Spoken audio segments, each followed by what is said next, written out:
Hey, what's going on everyone? Nick here and welcome back to the channel. So I wanted to give my quick spoiler-free thoughts on A Quiet Place 2, which will be opening up in theaters later this month. I got a chance to see it early, so I wanted to, kind of give my positives, negatives, what I thought of the film, because I actually was one of those people that really enjoyed the original film and I'd been looking forward to this one for quite a while. So essentially the premise for this film is that it's set hours after the original film, where the Abbott family must abandon their farm and move into the wilderness in the hopes of finding more survivors. And this is when they come across new characters like Cillian Murphy, who plays Emmett, and Djimon Hounsou, who has a small role towards the end of the film. And one of the things that I like right away about this film is that it really expands upon the world of A Quiet Place. It introduces newer characters, new themes to the storyline, but also introduces new threats beyond the alien creatures themselves. If you've seen any of the trailers, you'll notice that the character that Murphy plays, Emmett, is kind of an outsider. He's a guy that's probably been on his own for quite some time now. He's kind of disillusioned to this whole world, much to the opposite of the John Krasinki character, who still was holding out hope that they'd be able to maybe defeat the aliens and get things to some semblance of normality, but he's really lost all hope, and he talks about how the humans that are left in the world are not really the ones that are worth saving.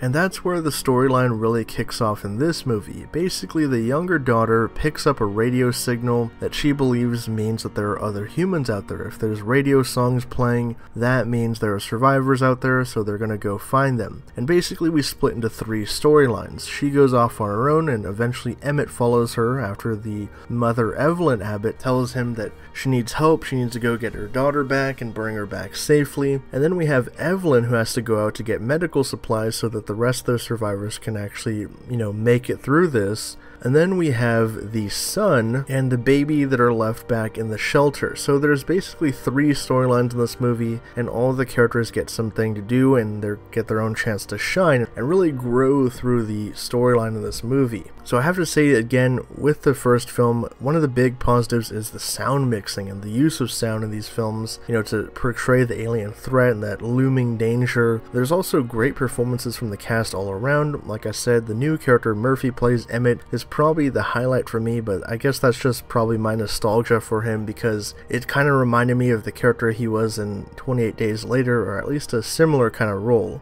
And another cool thing about this movie, without giving stuff away, is that it really sets up further adventures that could be had within this world. Now, for any small gripes I had about this chapter, I'd have to say that, for me, without spoiling things, the ending feels like somewhat of a repetitive beat in ways, and I was kind of expecting more of a finality with this chapter, but I guess they're setting up, what could be something next. And also, I think that while it was good to split up the characters, at the same time you kind of lose that sort of family drama and that narrative that could have had, all the characters moving towards one goal instead of splitting up all of them and having them on their kind of side shoot off adventures. But I guess that's just kind of a minor nitpick. Overall, I really enjoyed this movie, highly recommend checking it out, especially checking it out in a theater. I was able to see this in the Dolby Cinema that plays at AMC theaters, so I highly recommend checking this out in some sort of premium, D-Box, IMAX, Dolby, whatever you can, because it's definitely worth the theatrical experience.